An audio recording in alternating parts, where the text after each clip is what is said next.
The man who had everything, a story for those chasing without resting. He was the man everyone pointed to. The one they said made it. He didn't inherit it. He built it.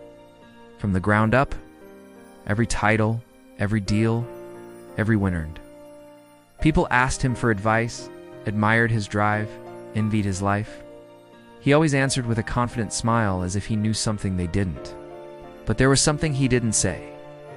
There was a room in his house he never entered, not because it was haunted, but because it was too quiet. It was where he kept the photos, the journals, the letters he never sent, the prayers he stopped praying. He would glance at the door sometimes, but always walked past. Didn't like to pause, didn't like silence. Stillness felt like losing ground. So he kept moving, kept collecting. More recognition, more access, more of everything, except rest, till one day, during an award speech, his voice trembled. No one noticed except him. It wasn't from nerves. It was the weight. The weight of years lived without breathing, without listening, without remembering. That night, he didn't go out. He didn't scroll. He didn't call anyone. He went into the room. For the first time in years, he sat down. Not to strategize, not to win, just to sit. There was a silence in the room that wasn't empty.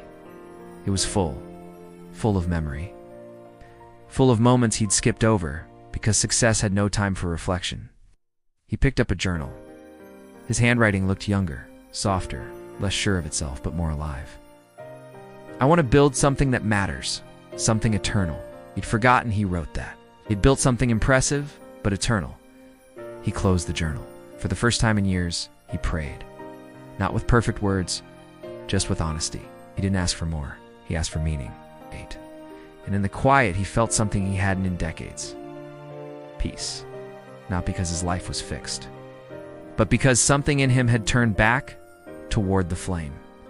The one that had been there since the beginning, small, flickering, waiting now.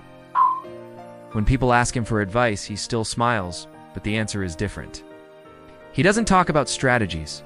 He talks about stillness, about learning to listen again, about remembering what matters. He still has much, but now he lives light.